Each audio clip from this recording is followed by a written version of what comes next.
You're holding your baby and he won't stop crying. You've fed him, changed him, rocked him. Nothing works.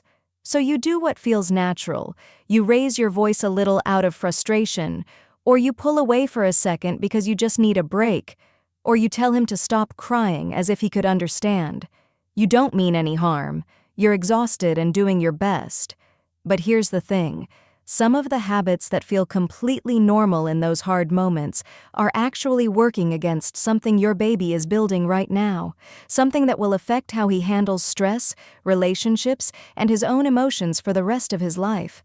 It's called emotional trust, and it develops in a very specific window, one that most parents don't even know is happening. By the end of this video, you'll know exactly which 4 habits quietly chip away at that trust, why they do it, and what you can do differently without needing to be a perfect parent, because no one is asking for perfect, just informed. Most people assume that emotional damage in early childhood comes from dramatic events, abuse, neglect, abandonment, and yes, those things cause serious harm.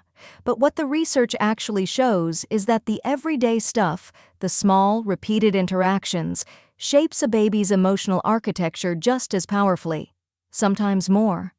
Mary Ainsworth, a developmental psychologist at the University of Virginia, spent years in the 1970s studying how babies respond to separation and reunion with their caregivers. What she found changed how we understand early attachment. Babies don't just need food and physical safety. They need consistent emotional responsiveness.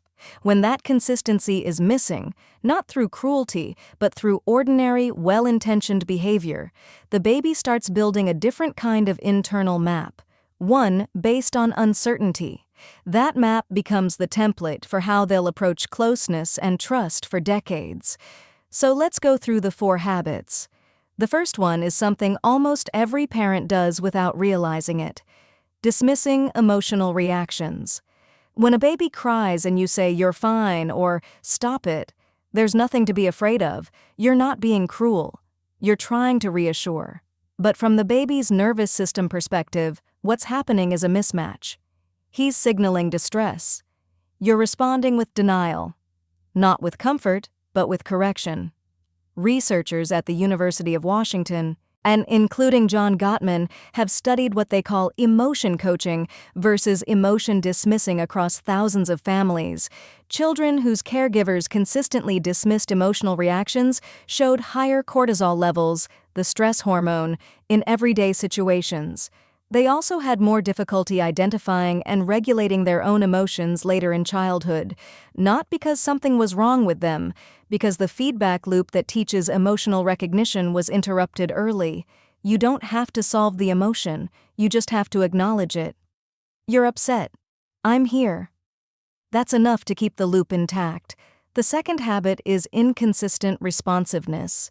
This one is harder to see because it's not about what you do, it's about the pattern of what you do.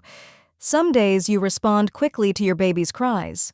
Other days, you're overwhelmed and the response is slower, less warm, more mechanical. That variation, when it's the norm rather than the exception, creates something researchers call anxious attachment. Martin Seligman's early work on learned helplessness, later extended to infant studies, showed that unpredictable responses to distress are more damaging than consistently slow responses.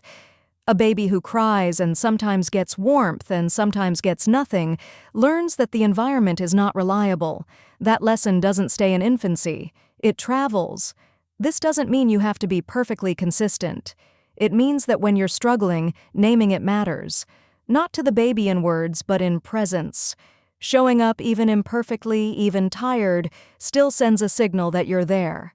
The third habit is using withdrawal as a response to difficult behavior. When a baby is fussy or clingy or hard to soothe, the instinct to create distance is completely human.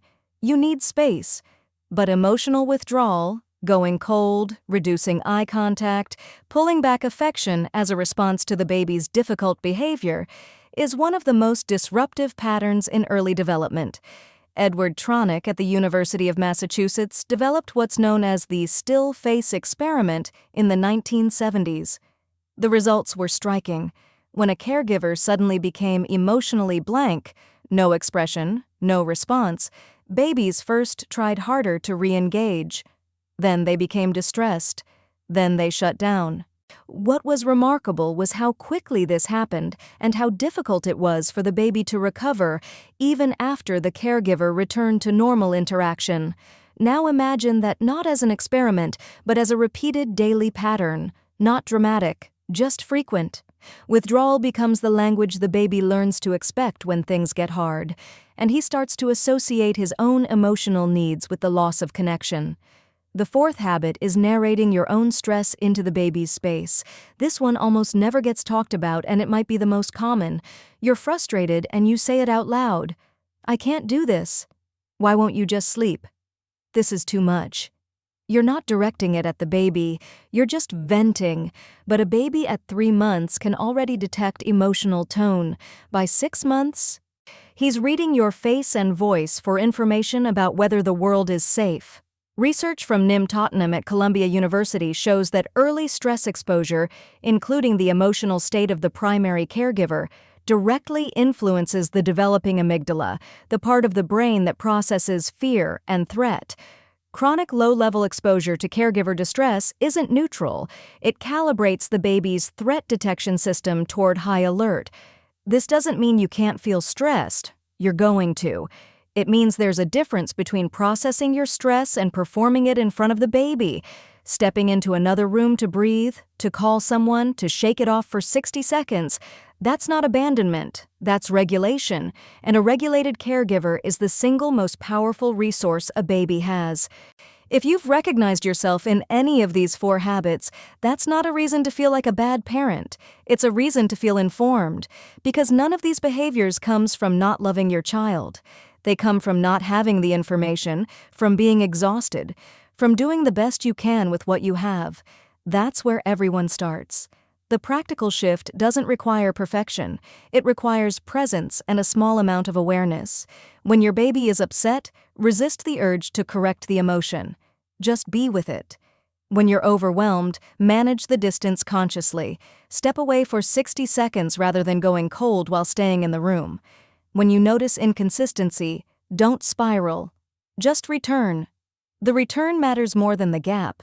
And if you found this kind of content useful, subscribing to the channel means you'll keep getting research-backed information without the guilt and without the noise, just the stuff that actually helps. The baby you're raising right now is building a map of the world, not from the big dramatic moments, from the small ones, from how often his signals get met with warmth, from how safe his emotions feel when he expresses them, from whether closeness feels reliable or uncertain. None of that requires you to be extraordinary. It requires you to be present most of the time, in the ways that count, to know that when you acknowledge an emotion instead of dismissing it, you're teaching your baby that feelings are manageable, that when you return after a hard moment instead of withdrawing, you're showing him that connection survives difficulty, that when you regulate yourself instead of venting into his space, you're lending him a nervous system he hasn't fully built yet. You won't do this perfectly, no one does.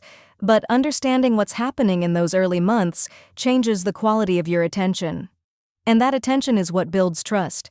If this video helped you see something differently, share it with another parent. Like it so more people find it. And subscribe if you want to keep learning things that make a real difference in the early years. See you in the next one.